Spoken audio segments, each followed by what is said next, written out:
Well, welcome everyone to our first ever live episode of Rooted in Reaching, a podcast about startups and entrepreneurs in the South Bend Elkhart region. Thank you everyone who is here with us in the audience, and thank you for showing up. I'm Bethany Hartley. I'm President and CEO of the South Bend Elkhart Regional Partnership, and we have a branded initiative called Startup South Bend Elkhart.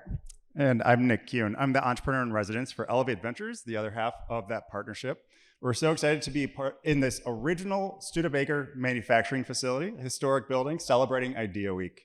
Today, Bethany and I will be speaking with two amazing entrepreneurs, extremely different background stories, but some really interesting roots, get it? Rooted in Reaching, very nice. As well as just ways in which they approach their days and what entrepreneurship looks like. We're looking forward to hearing from Ramal Taylor, CEO of Millennia Strategies. Ramal, thanks so much for being here with us. Thank you. And I'd like to welcome Joel Neidig, the Director of Research and Development at ITAMCO. Joel, thanks for being here. Yeah, thanks for having me. We'd also like to thank a few people that made this happen. So South Bend City Church, thank you very much for letting us use your space for Idea Week and for our session and being so accommodating of all of our special requests for this session. Shout out to our awesome producer, Michael Yoder with TruthWorks Media. Thank you so much for making all this happen. And also to the University of Notre Dame, who has done a lot of work. Jesse, great job. Thank you. Nick Swisher, thank you. The whole team. Really appreciate all of the intentionality you put behind this week. Let's get into it. Yeah, so just for your awareness, our podcast, we released it last month. And so we not only do the audio recording, we also do video recording. And we are interviewing entrepreneurs and startups across the South Bend Elkhart region, which is Elkhart, St. Joe, Marshall counties in Indiana, and Berrien and Cass in Michigan. So if you are 5 years or less in business, we'd love to learn more about your business so we can feature you on our podcast that we push out. So with that, we're going to dive right in. So my first question is around writing the book of Ramal. And if we were to start with chapter 1, why don't you take us back a few years? Oh, wait, before we jump in, today is Ramal's birthday. Thank you. We're not going to disclose age. That's not something we do on this stage, but we are. I'm 35. Woo-woo! So with that, starting back a few years, why don't you share a little bit about your history, where you're from, your upbringing, if you wouldn't mind. Of course. So born and raised in this amazing city of South Bend. I have an amazing family of community impactors. And so my father's side of the family, my paternal grandmother, Ramal Taylor, she is an amazing woman. They call her Miss Mayor. Both of my grandmothers, my father's mother, and then my father's mother's mother, Renelda Robinson, they've been really huge in the community. The Robinson Community Learning Center is named after my great-grandmother. They both have keys to the city. My grandmother is actually getting her honorary doctorate next month from the University of Notre Dame. So I just come from a lineage of like powerful community, women that just impact. And so on my mother's side, which was more of the entrepreneurship, so that grandmother, my mother's mother, she just, owned a boutique in Gary, Indiana. And I remember catching the South Shore train like in 7th grade after school on Fridays by myself to, help her at her boutique on the weekends. And so I just kind of got, that, I guess, entrepreneur business vibe from her. But yeah, just a lot of really powerful women growing up, and went to John Adams High School. Any Eagles in the house? But yeah, I was, very big on family, and, always knew that I wanted to, just be something great. And that's from the, women in my family. Thank you. Yes. Joel, similar question. Where did you get started? What's your journey been in your life so far? Sure. Well, I started in manufacturing, much like the Studebaker building is, and my family owned a manufacturing company, which we're still part of today, just south of here in Plymouth. And so I kind of grew up in the area. Then went away to school in South Carolina, and then came back to the family business and just started, working in all different aspects of quality control, sales, maintenance, and just learning the business. And so our family's always been really entrepreneurial, and basically started looking at ways to go beyond just our local family business, but see how we can kind of spin things out. And so that's how it got it started, and talk more about that today. Excellent. Ramal, let's go back to you. You talked a lot about your family, community, important in your background and upbringing. How did that translate to business for you? Can you walk us through that? Yeah, so in my 20s, I was also a therapeutic foster parent. And so when I first opened my first business, Bright Beginnings Family Childcare, that came from just, the need to make impact. And so I think, starting a daycare, it wasn't that I had an infant and a toddler at the time. So it definitely wasn't, I want to stay at home with my kids, and, that didn't drive me. But I did want to start a business that I can make impact, and that it just made sense for me. So just really that desire to do something important, that really drove me to become an entrepreneur. And because I had the background of business, I studied finance and economics in college, it just made it really much easier for me to grow the business quickly. And so all the other businesses, it just came from that. It was easy to grow the business quickly. I bet a majority of people in this audience might disagree with that on a light level. Could you dive a little deeper on what growth looked like for you? How did you start, and then how did you iterate, and how did you continue that growth? So maybe not easy, but I think when I look back, it doesn't seem so bad now, right? So that may have been a stretch. But yeah, I think when I grew the daycare, so I opened 3 sites in 13 months. And I realized quickly that a lot of my skill set is different.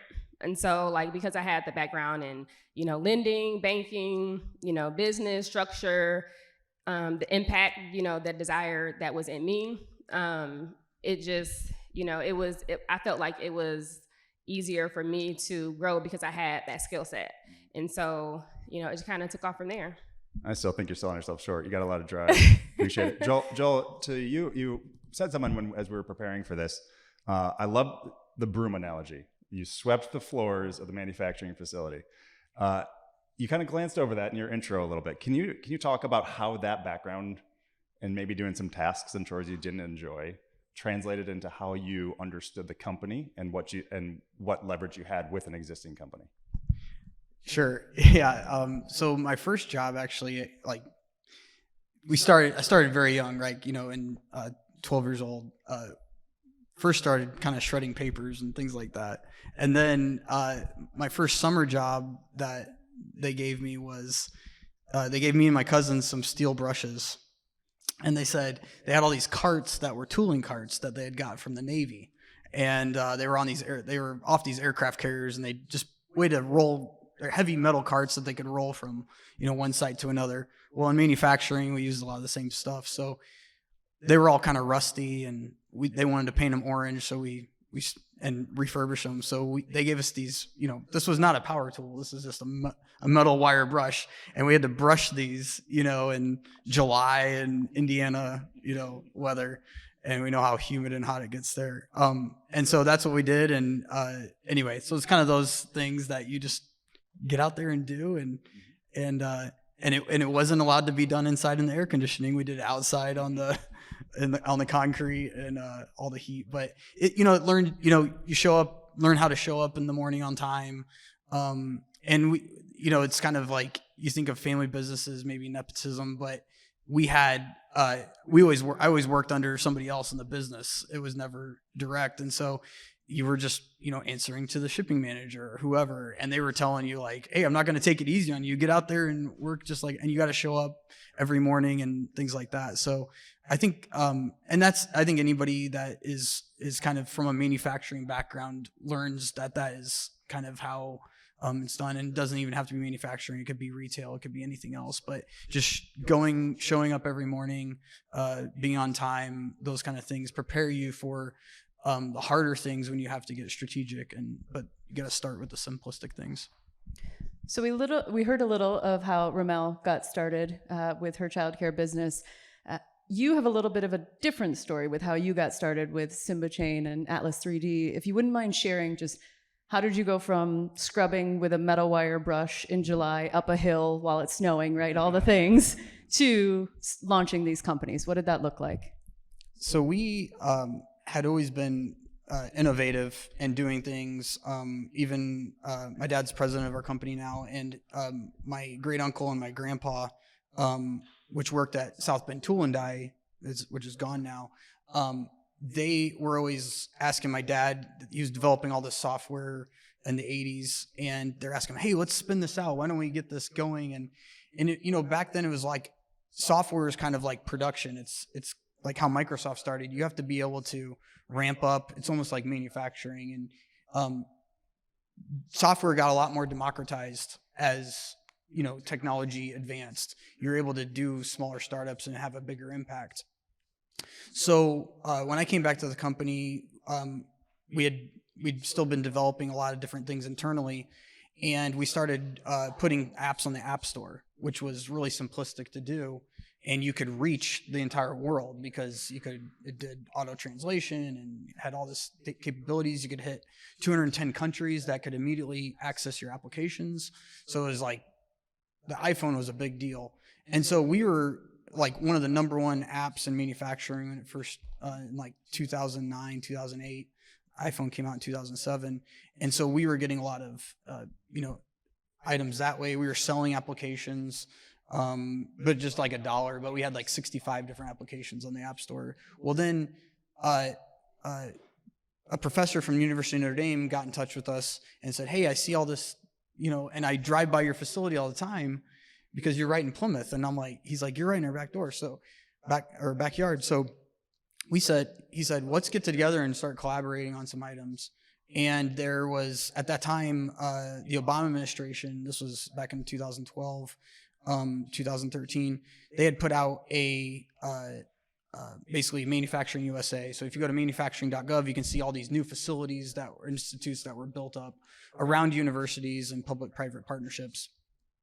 And we started collaborating with Notre Dame, and that's how we developed some of this technology. So we looked specifically for public-private partnerships, university-backed, things that could be patented or licensed, and then that you could scale both like a dual utility. So it could be sold to a government or it could be sold to a private enterprise.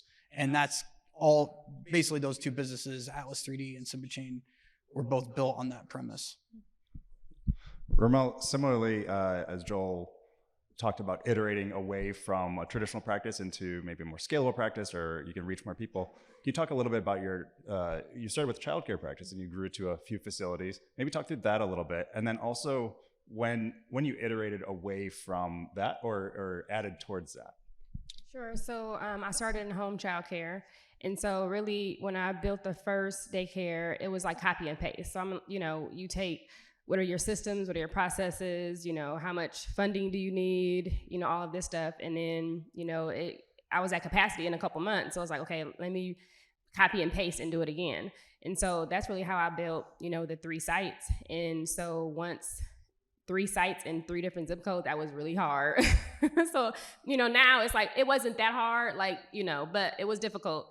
And so I knew that I needed to expand and have everyone under the same roof. I needed to buy commercial property. And so the decisions that I made in the beginning, helped propel me to, get a business loan and, just do, commercial real estate and try to put all these pieces together. And so I think it was just the knowing in the beginning that I wanted to scale helped me to make decisions all the way through, like knowing that I wanted to not just have one home childcare program. I did want to scale. And so I made the decisions the entire time to be able to do that. And so that's kind of how I, opened 4 sites in, 2 years. This is really another one of these really hot button things I would love to dive deeper in. You knew you wanted to scale. Mm-hmm. A lot of entrepreneurs, their first businesses, they see what's in front of them. This neighborhood needs the App Store needs something to that effect. But you were looking further down the road. Why and how? I just knew I just didn't want to, have one daycare. I knew I could do so much more. And so I kind of knew my capability and to build. I actually thought in the beginning that I would have daycares, home daycares all over the city of South Bend. I have 20 of them. And after 3, I knew no, that's just not a good idea.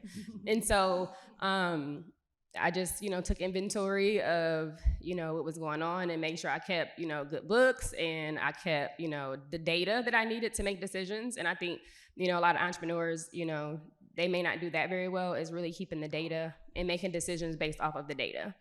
So, yep, I don't know. I just knew it. I knew, in the beginning kind of what my capacity was. And so I just shot for that. Just real quick, beyond the daycare, can you share what are your other businesses that you have so folks are aware? Yeah, so I have owned a trucking company. I also own, Millennia Strategies. So basically, going through the building the daycare, I quickly knew that, wow, my skill set is like really good. Like, a lot of entrepreneurs may not have the background of like being able to get funding and, how money works and commerce works and how to use other people's money to grow your business. And so I started to, consult. So I do consulting. So I have a consulting firm that I help young millionaires grow their businesses and scale using other people's money. So, yeah. So I think kind of dovetailing off of that, as we stated in the beginning of this, it's a podcast for the South Bend Elkhart region. So I'm curious from both of you, you've mentioned a few things, but what has been, who, what, where has been helpful to the two of you as you've worked through your business processes and grown your businesses, sold your businesses? What does that support structure look like for you? And I'll start with Joel. Family was obviously, friends and family were a big part. That's always usually how if we talk about entrepreneur, first money in. And then I would say the community, we had a lot of community investors when we first started. We also worked a lot with the Idea Center and the professors at Notre Dame. And then we collaborated and kind of just, worked as a group together. So it was kind of, I think it was very unique, but it was definitely a huge team effort. It wasn't like any one individual.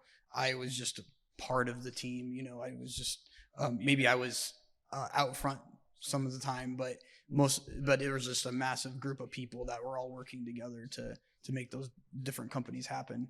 And so a lot of times we didn't know exactly what we were doing, but we kind of knew, like to Nick's point, to that you're like, where you want to go. So you're trying to look at what other people have done and try to learn fast, fail fast, I guess, and correct those mistakes as you make them along the way.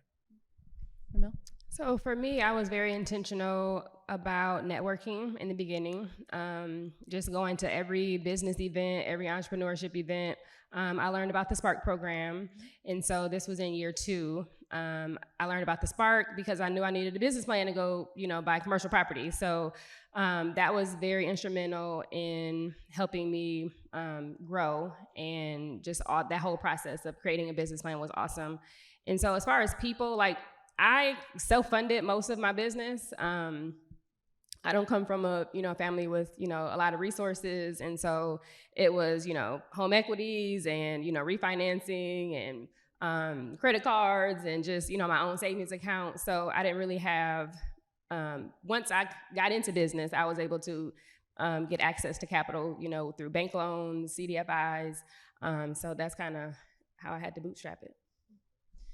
Well, I think one question we talked about in preparing for this, so for those that aren't aware, you don't currently reside in our region. You still have businesses in our region, but you've relocated to Houston, which we're happy for Houston, whatever. But I think it's important to share why you made that decision, if you wouldn't mind.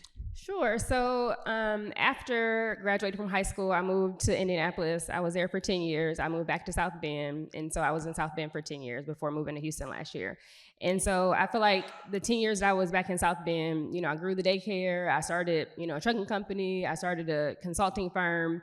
And I just feel like I did everything that South Bend allowed me to do. Back in 2020, it was really apparent to me that it was so difficult for me to find like my tribe of, minority women who are 7-figure earners, and it was hard for me to, be inspired. And so I was already traveling to Houston, working, and I had clients there. And so that's kind of why I made the move. But it was just really difficult for me to find other women like me in business. And so I knew I needed to, spread my wings and go to a bigger place where I can find and be around these women to be more inspired. So I would say to that, for entrepreneurial folks in the room, it sounds like we have a problem that we need to solve in this region, so we don't lose any more Ramals, and so we get Ramal back. Yeah. I love the offhanded, just started a trucking company, whatever. Twice now, well done. Ramal, talk to us a little bit about your why. You have an amazing purpose-driven plan for your life. Can you share more about that? Of course. So I'm very intentional about the 3 guiding factors of most of my decisions that I make. So it's the freedom. So making sure that I have freedom to move around, do the things that I enjoy. Impact is huge. And I've talked about that already, but and also just resources, not only to support my family, but also to help other people, so even getting into philanthropy or how can I, give back to early stage entrepreneurs. Those 3 things are really important to me. And so that's what I use to make business decisions, personal decisions. It's like, is this going to allow me to make impact? Can I, get the resources I need? And, will it allow me the freedom that I want? Love it. Thanks. Joel, I want to dive back. You talked about Atlas 3D at a high level, but the technology is pretty practical for probably a lot of people in this room. Can you speak a little bit more about what Atlas 3D did?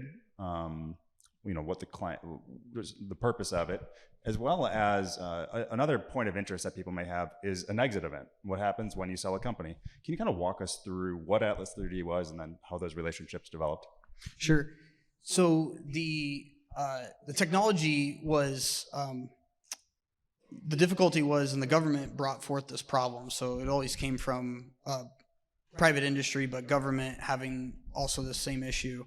And it was to solve the problem with, in metal 3D printing, it's very difficult to solve the distortion that happens when you're printing the metal, because you're essentially welding every layer together and everything kind of warps in all different directions. So there's a lot of thermomechanical issues that happen with that. So Johnson & Johnson, DePuy, which is a local company, but global, and University of Pittsburgh and then Notre Dame and then ourselves got together. And there's always a component of a university, big business, and a small business to build these technologies together. And it started with a $1.4 million grant. And then we had to have a tech transition. So you had to have a plan to transition the technology either to a company or to an acquisition. And we decided to do a startup. But yeah, the technology, these builds, these titanium builds that happen, whether it's in, 3D printing a hip or a knee, everybody's, if you have everybody knows somebody that has some type of implant. And there's lots of spinal and then head and everything that goes into that. So stainless titanium, these builds are extremely expensive. Titanium is like, powdered titanium is like $600 a pound. So if you do a build that could take several, 20 hours or something, you could, scrap $40,000 worth in just one build. So we were able to solve this problem really fast by using machine learning, and we were able to understand the mechanical properties. So it usually take like an engineer like several days and then some supercomputers to figure this out. Well, we were able to do it like in a few minutes with our machine learning technology that we developed. So after we did that, then we like, hey, this sounds like a great thing to do, to build a company, to build this in the cloud. And we started Atlas 3D, got funding from Elevate Ventures, and and then some other investors also came in. Started building the technology, and then realized that it would need to be part of like a larger package.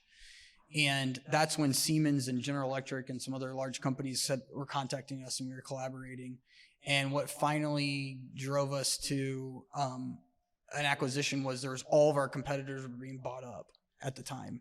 So we realized this is a good opportunity for the region, for investors to, and we were always about shareholder returns. So we wanted to say we could either raise another round or it was time to, look. So we actually hired an investment bank because we didn't know what we were doing as far as acquisitions. So we're going to hire an investment bank to run a process.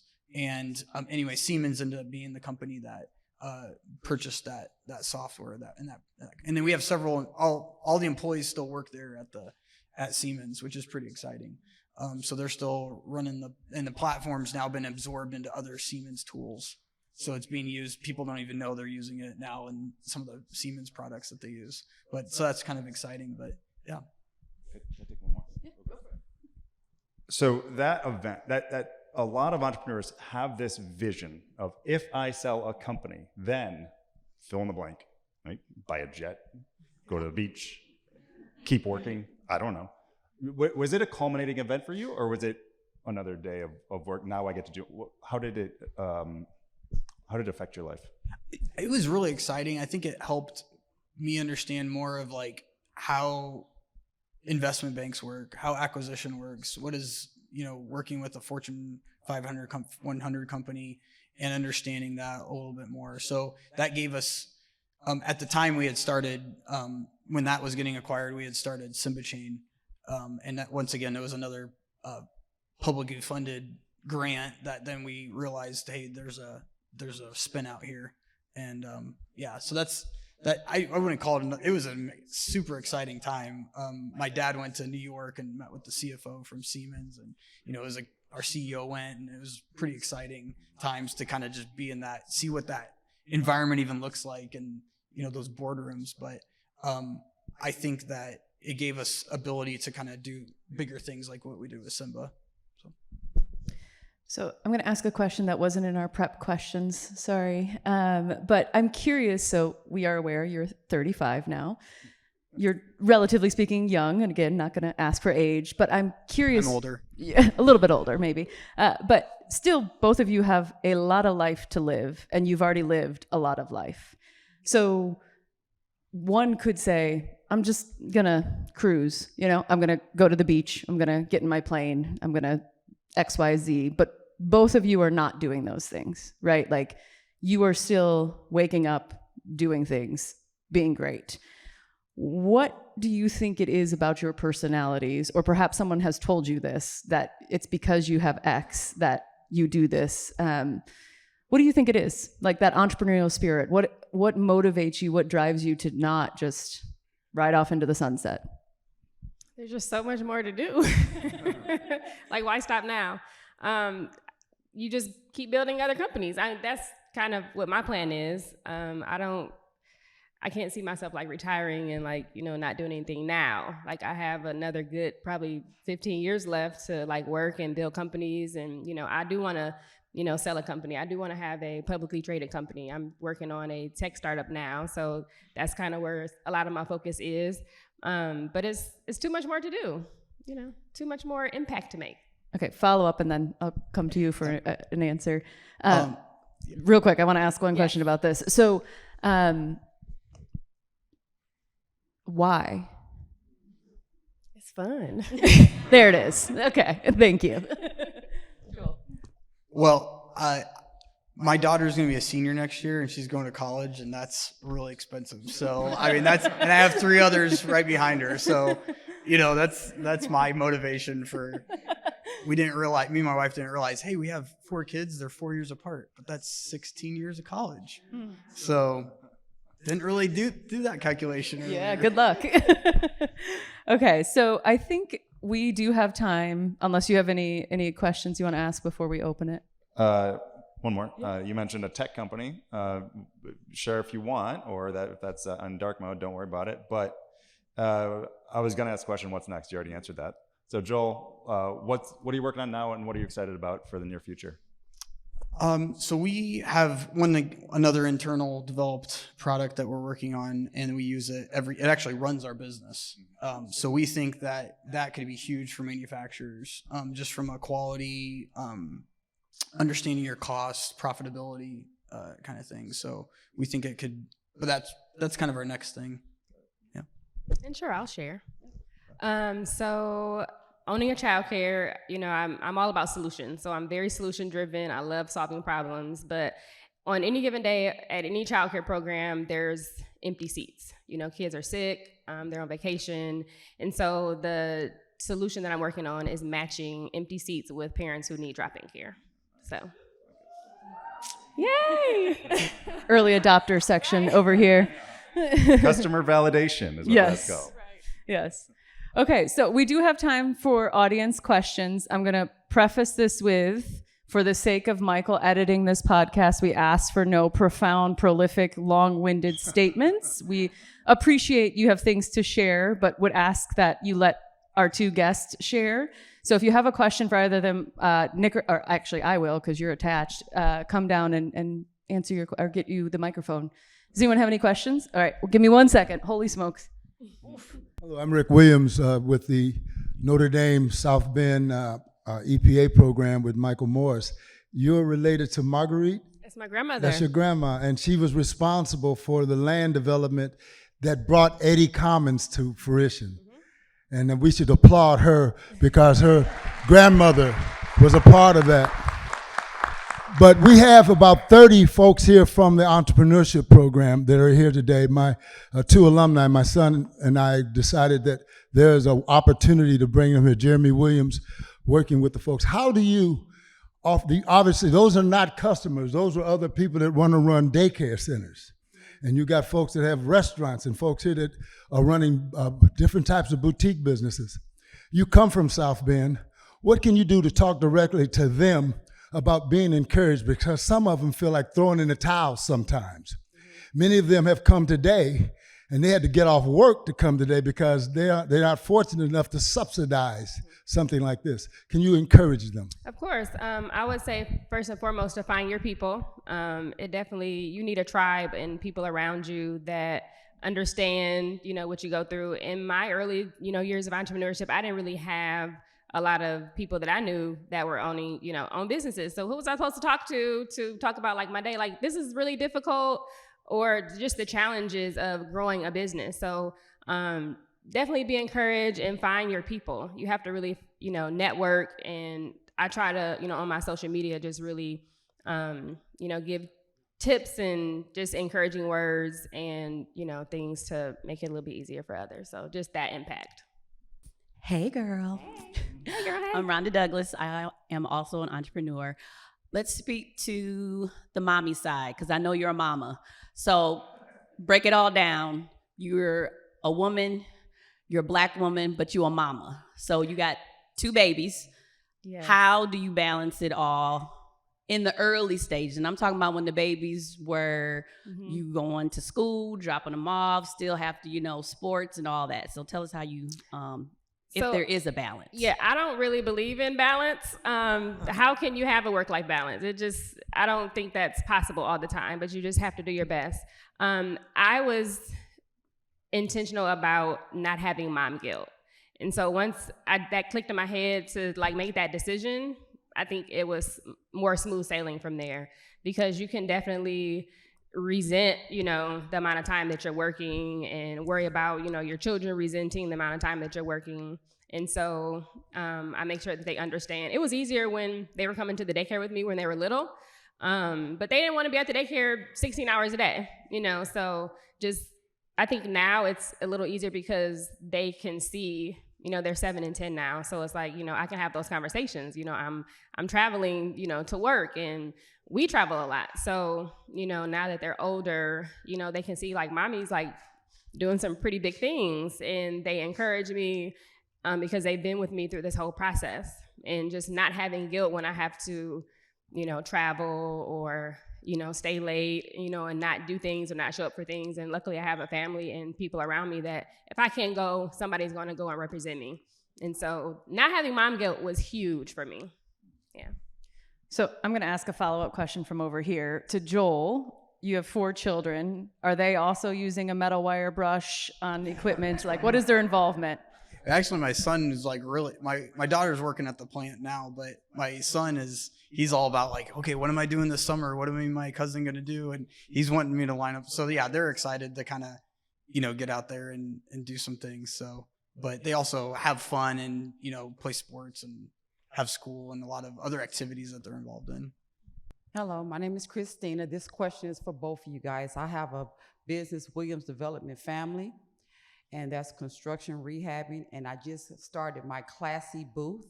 I have my first gig with South Bend Schools. Congratulations. Helping the kids with their proms. So I have everything for them to make it memorable. What I'm trying to do now, after that, I need a storefront and I need grant writing. I need information on grant writing so that I can get into that, so that I can write a grant so that I can get me a storefront. Yeah, so I think so from a grant writing standpoint, I know that there are several organizations that probably Bethany can even connect you with on the South Bend Startup and the regional partnerships. So I don't know exactly what grants are available for Indiana, but I know that there's there's several out there that you can get, and then they have a lot of some of the groups that are local are capable of writing. They usually use university students that are like from Purdue and IU and Notre Dame that can help in that space. So that might be somebody that Bethany can connect you with. Yeah, I think Bethany's probably the best resource for that. I also think that maybe it's a myth that, businesses or startups get free money to start their businesses. I didn't have that experience.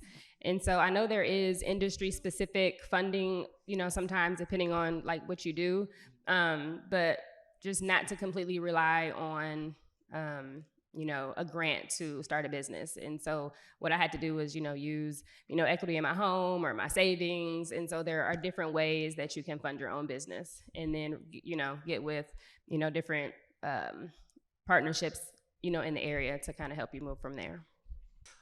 Thanks for your story, both of you. And it's clear that entrepreneurship and building a business takes place on Main Street.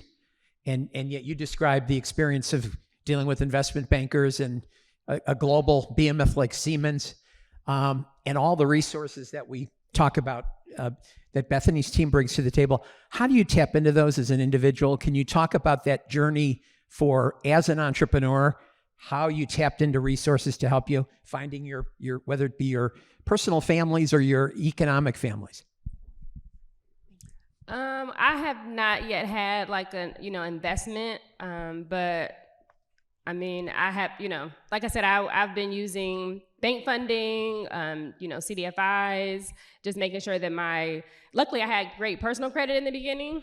So it's a lot easier to build business credit when your personal credit is great. And so I was very intentional. Every business that I've started, I made sure in the beginning that I started to build business credit. All of my businesses have credit cards, lines of credits, own property.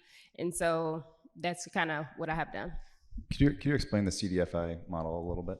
Yes, so CDFI is basically community development financial institution. So it's a different way to seek funding that's not a bank. So banks typically have a very structured box that you have to fit in to get funding. And so you have to have a certain credit score and you have to fit in this box. So with CDFIs, they make it a little bit easier for people who don't always fit inside of the box. And so you typically, when you do your application, you're going to talk to someone on the phone, they're going to hear your story, and there may be, a board of people who listen to just what your goals are and can make a decision, not just do you fit and you check all these boxes. So it's typically a little bit easier to get CDFI funding than just going to a traditional bank.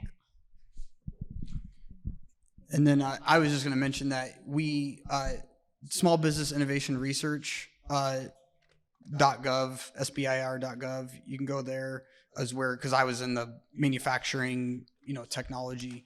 And then Kinetic, Elevate puts on the Kinetic conference or annual meeting every year.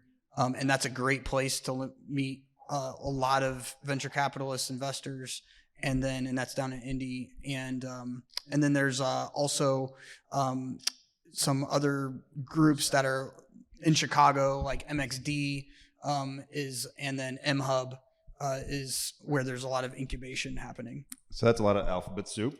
It is. Tons of acronyms. When I was new to this world, it took me about a year to chart all of these. It is not an easy process, not for the faint of heart. One of the very important ones that I know that ITAMCO and Simba has been able to take advantage of is SBIR. It may seem a little nebulous to a lot of people, but it's an extremely important program. Maybe could you share a little bit about what that is and how it's impacted your journey? So any agency that spends over $1 billion, so EPA, DOE, Department of Defense, Department of Agriculture, all those groups have to be part of a percentage of their spend has to go to small business. And so that SBR.gov has all that. And there's also a roadshow that comes to every state.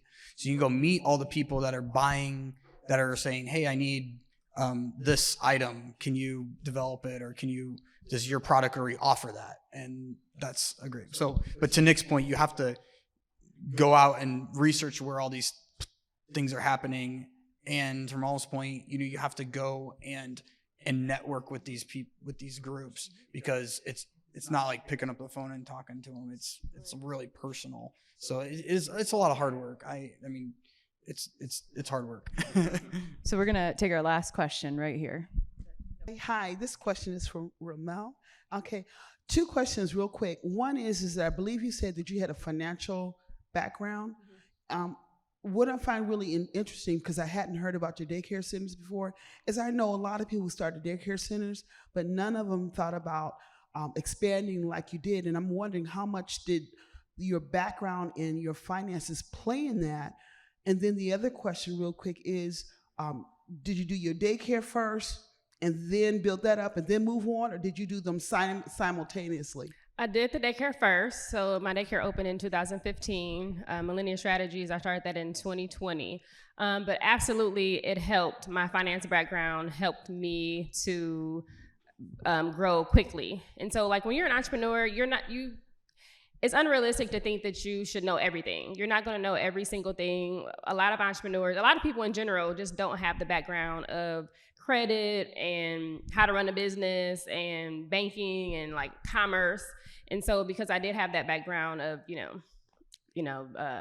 finance school and economics and all the classes I took in college and working at a bank and being a lender and doing loans, all of that stuff, yes, it absolutely helped propel me and helped me grow faster, because it was just things that I knew. I knew about how to get a loan and how the process worked and underwriting and what do they really want to see, and so how to make sure my application made sense, and how do I articulate where I am and where I want to go and how I want my business to grow to a banker. So all of that really matters. And so because I had that background, it just made it easier for me to to copy and paste.